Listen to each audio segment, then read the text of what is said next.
Welcome back, everybody, to the deep dive.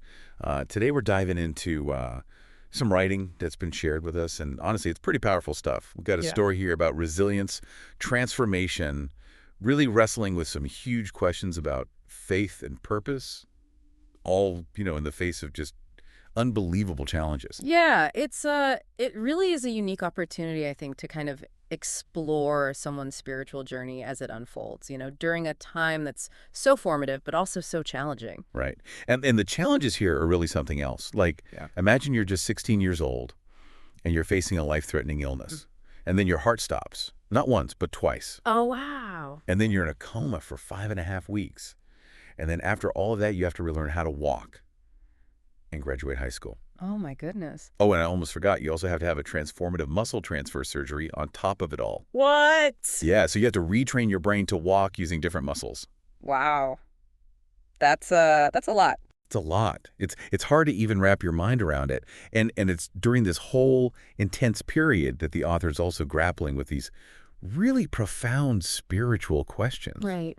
She writes, I was unable to escape the truths of the trauma to my body, but the trauma was much deeper than I could even process during those times. Right. That statement just really gets to the core of how multifaceted trauma can be. Yeah, absolutely. It really highlights that trauma isn't just a physical event. It impacts us on so many different levels, emotionally, psychologically, and even spiritually.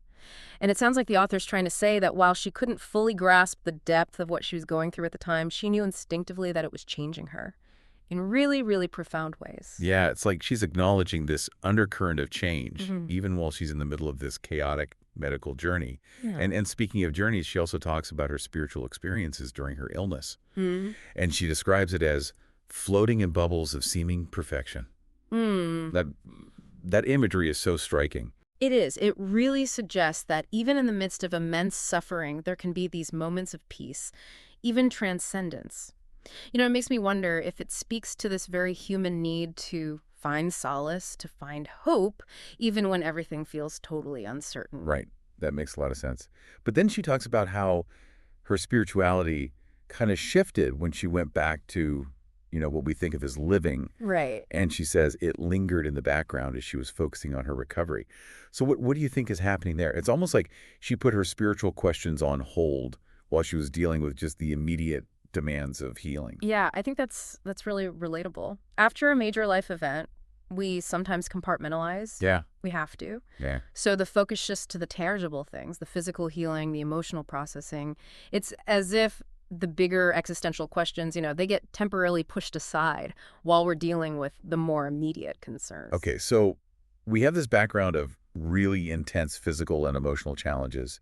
And then there's this pivotal moment where she decides to confront her faith head on. And it happens during a conversation with her father about attending Mass. And she describes it so vividly, you can almost feel the tension in the room. Right. I felt that too, like her father's hesitation. The way he worded the invitation so carefully, and then her response, I would not be going. It's like this powerful declaration of her internal struggle. It is. She's choosing honesty over pretense, even within a family that she describes as deeply religious. That takes a lot of courage. A lot. It's like she's reached this point where she can no longer reconcile what she's always been taught to believe with what she's actually experiencing. Exactly. And that internal conflict, it's further intensified by the contrast between her doubts and the way that other people were perceiving her recovery. They saw it as a miracle. Right. And she even acknowledges the miracles. She says, I know, I lived it. I agreed in the power and truth of my reality, but that was not it. Mm. It seems like she's acknowledging the miraculous nature of her recovery. Mm. But she's also saying that it didn't provide the answers that she was looking for. What do you make of that? Well, it's a really fascinating paradox because it suggests that faith is more than just accepting external evidence or even witnessing something extraordinary. It's about a deeply personal search for truth and meaning, and it's a journey that's often filled with doubt and uncertainty. So it's like she's saying, yes, these amazing things happen, but that doesn't erase my questions or resolve my inner turmoil. Precisely. Yeah. And it really highlights how important it is to respect individual experiences and acknowledge that faith is a deeply personal and often very complex journey. And her journey takes her from being, what she calls a mindless believer to someone who's really actively observing, questioning, and choosing her own path. There's this powerful image that she uses, crutching forward, that I think really captures her determination. She's not giving up. She's pushing ahead, even when it's difficult. It's such a powerful image, isn't it? It really does speak to the courage it takes to keep moving forward, even when we're wounded and unsure and maybe even a little afraid. It's like a reminder that it's okay to not have all the answers, Yeah. and that the process of searching is just as important as the destination. Absolutely. And that searching leads her into a much deeper conversation with what she calls the ethers of her faith. It's as if she's engaging with the mystery, the unknown, and yearning for a connection that goes beyond, the traditional religious structures. Right. It's a very personal and poetic way of describing her spiritual exploration. And it brings us to one of the most interesting parts of her story, her out-of-body experiences. Yes, and those experiences add another layer of complexity to her journey. I mean, she had multiple out-of-body experiences while she was sick, which must have been just incredibly profound and probably really disorienting. Especially when coupled with everything else she was going through. It just makes me want to learn more about these experiences and how they influenced her understanding of faith as it was evolving. Me too. They seem to have really intensified her questioning and pushed her to seek answers beyond the confines of, traditional belief systems. It's so fascinating to me how these out-of-body experiences, which are often reported by people who've come close to death, seem to really trigger this profound shift in perspective. It's true. It's like these experiences just totally jolt us out of our normal ways of seeing the world and force us to confront these big questions Yeah. about life and death and what it all means. Exactly. And what I find particularly interesting about the author's account is that she doesn't try to interpret these experiences for us. She just presents them as this raw and unfiltered part of her journey, which just adds to the complexity of her already kind of tumultuous spiritual landscape. It's like she's inviting us to kind of grapple with the mystery alongside her rather than, presenting us with some neat and tidy conclusion. Exactly. And that open-ended approach really aligns with, the broader arc of her spiritual evolution. Remember, she describes going from a mindless believer to a cautious observer, almost an atheist, and then to a nervous and guarded believer in something. Right. And I think that progression is a testament to just how fluid faith can be, how it can ebb and flow, shift and change as we encounter new experiences and try to grapple with these really challenging questions. Yeah, I'm really struck by that progression. It speaks to the courage it takes to let go of old beliefs, to Yeah. sit with uncertainty, and to just allow ourselves to be transformed by new understandings. It's Mm. not about arriving at some fixed destination. It's about embracing the journey itself. That's beautifully put. And her journey takes this dramatic turn in that conversation with her father about Mass. Remember, this is a young woman who was raised in a deeply religious family, Right. and yet she finds the strength to say, nope, not happening. Yeah, that scene is so powerful. You can almost feel the weight of that decision, the courage it took for her to break free from those expectations and honor her own truth. It's a moment of just profound honesty and self-awareness. She says, I was not going to pretend anymore. I was not going to pretend that I didn't feel betrayed. That word betrayed, it just speaks volumes. It does. It points to this feeling of like broken trust, a sense that the God she'd always believed in had somehow let her down. And it's not just about the illness itself. Right. It's about the why. She's wrestling with those age-old questions of suffering and divine justice. Exactly. She's demanding answers, not platitudes. And what's so compelling to me is that she acknowledges the miracles, that external evidence of faith, but then she says, that was not it. It's like she's looking for something deeper, something that speaks to her soul, not just her intellect. It's like she's saying, I need more than just proof. I need understanding. I need a personal connection with the divine, not just a secondhand faith that's been passed down through tradition. Yes, and that yearning for a direct experience with the divine is something that we see in a lot of different spiritual traditions. It's about moving beyond the dogma and the ritual to a place of authentic encounter, a relationship with the divine that's grounded in personal experience and understanding. But finding that place, forging that connection, it can be so challenging, especially when you've been through what she has. It's like she's trying to rebuild her faith using the rubble of her old beliefs as the foundation. It's a powerful metaphor for the process of spiritual transformation. And it's not a linear path. It's messy and cyclical. It's filled with setbacks and breakthroughs. And through it all, she just keeps crutching forward, as she puts it.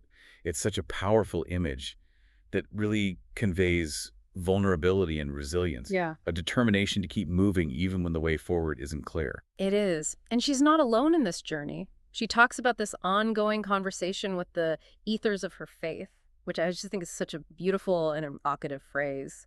Yeah, what do you think she means by that? Is it a way of describing her attempts to connect with something bigger than herself, even while she's questioning the traditional forms of faith she was raised with? Yeah, I think so.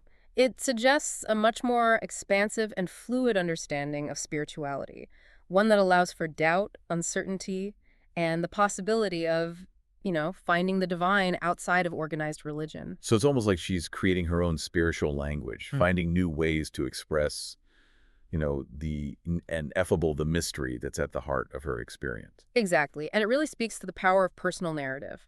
Because she's not relying on theological treatises or scriptural interpretations. She's drawing on her own lived experience, her own encounters with the divine, to forge a path that feels authentic and true to her. And through this process, this personal exploration, grappling with doubt and embracing the unknown, she seems to be moving closer to what she calls enlightenment. Yes, and it's important to remember that enlightenment in this context doesn't necessarily mean some kind of grand mystical revelation, or even a sudden awakening. It seems to be more about this gradual unfolding of understanding, a growing sense of peace and clarity amidst all the complexity of her experiences. So it's like she's saying, I may not have all the answers, but I'm starting to see the bigger picture. I'm beginning to understand my place in the world and the purpose of my journey. Precisely.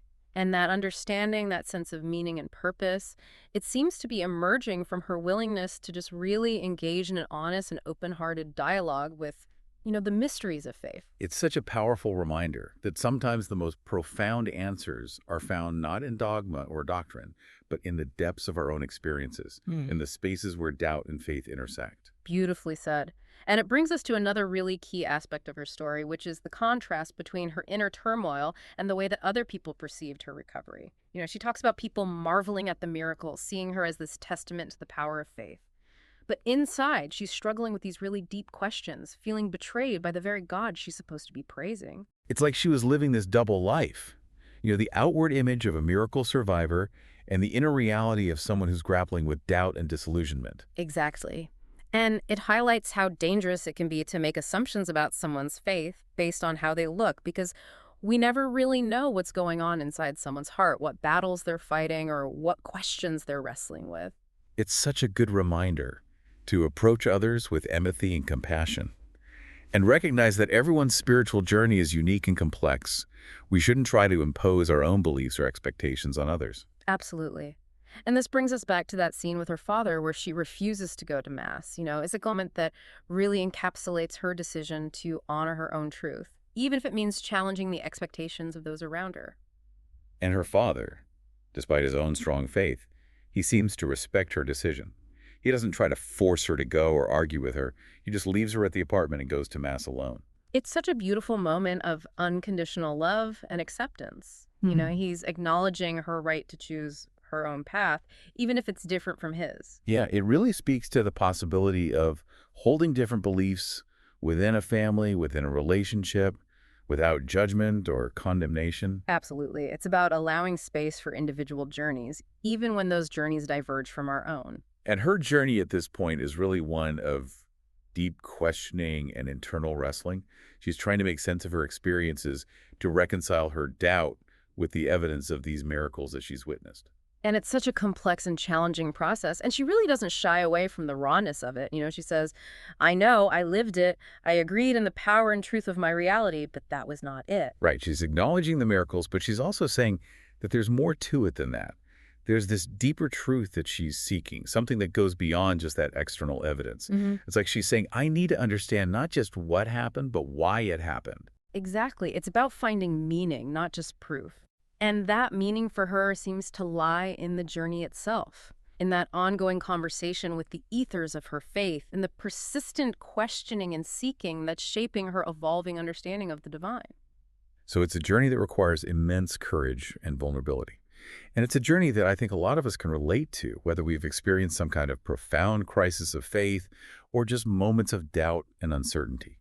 The author's story reminds us that it's okay to question, to doubt, to seek. In fact, it's often in those moments of wrestling and searching that we find our deepest truths. Absolutely. And her story offers a powerful model for how to navigate those moments of doubt and uncertainty. She doesn't shy away from the tough questions, she leans into them. She lets her experiences, both the good and the bad, shape her understanding of faith. And through it all, she maintains a sense of hope, a belief that there's something more, something greater, even if she can't fully grasp it yet. That's such a beautiful and inspiring message. It really makes me wonder what aspects of her story are resonating with our listeners. What questions or insights are coming up for you as we delve into this really powerful narrative? That's a great question. Maybe her journey has sparked some introspection for you, some reflection on your own beliefs and experiences.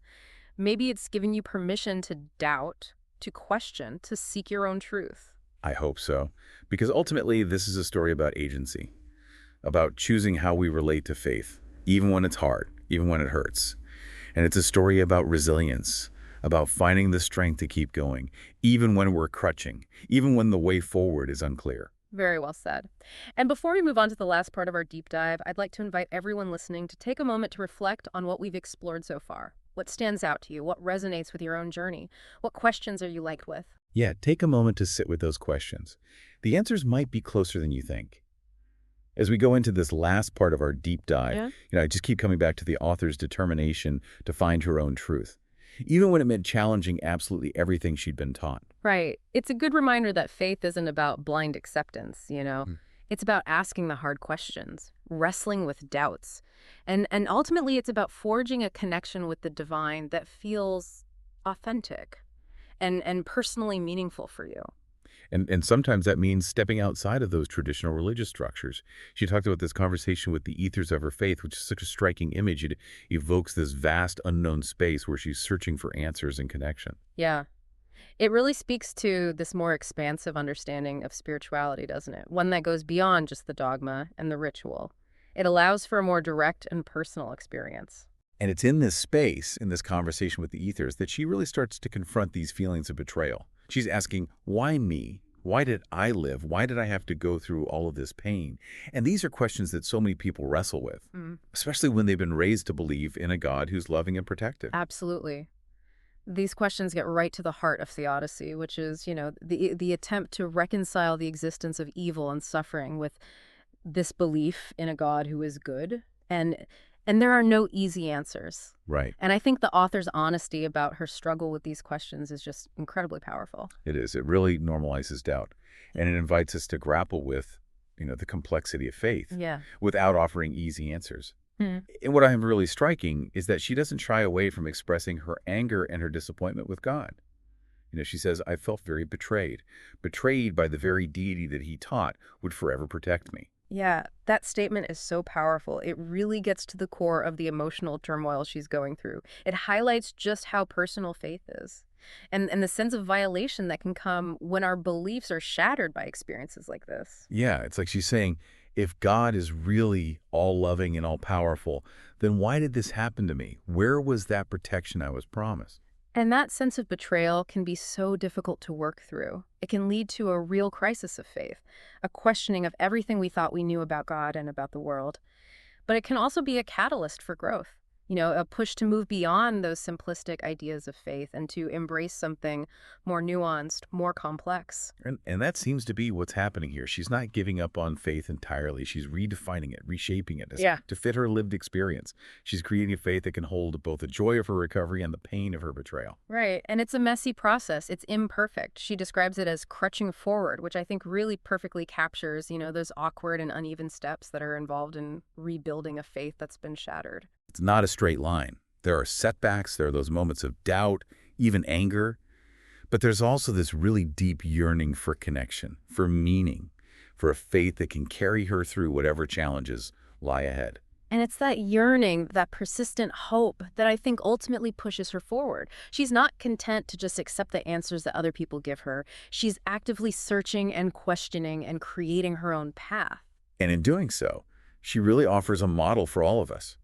For anyone who's wrestling with these big questions of faith and doubt and the meaning of life, her story reminds us that it's okay to not have all the answers, It's okay to have doubts, to question, to struggle. In fact, it's often through those struggles that we grow, we evolve, and we find a faith that's truly our own. That's so well said. And I think the author's words at the end really capture the essence of her journey. She asks these questions, do you hear me? Are you listening? Will you abandon me now when I need you most? And it's addressed to the ethers of her faith. Right, and those questions are just so raw, so vulnerable. They express both her fear of being abandoned and her deep longing for connection. It's powerful. It is. And it makes us think about our own relationship with faith, with the divine. What questions do we have? What doubts or fears are we struggling with? Right. What would we ask if we had the chance to speak directly to the ethers of our own faith? I think those are really powerful questions, and I would encourage all of you to just sit with them for a while. Explore them. The author's story is a good reminder that the journey of faith is personal, Hmm. and it's filled with twists and turns, with dark moments and with moments of light. It's a journey that takes courage, honesty, and a willingness to really embrace the unknown. And in the end, it's a journey that is worth taking because it leads us to a deeper understanding of who we are, our place in the world, and those mysteries that lie at the very heart of our existence. I couldn't have said it better myself. Thank you for being here with us as we explored faith, doubt, and just the incredible resilience of the human spirit. We hope this deep dive has given you some new insights. Maybe it's challenged some assumptions that you had, and we hope it's inspired you to keep searching, to keep discovering. Until next time, keep asking questions, keep searching for the truth, and keep crutching forward, even when the path ahead isn't clear.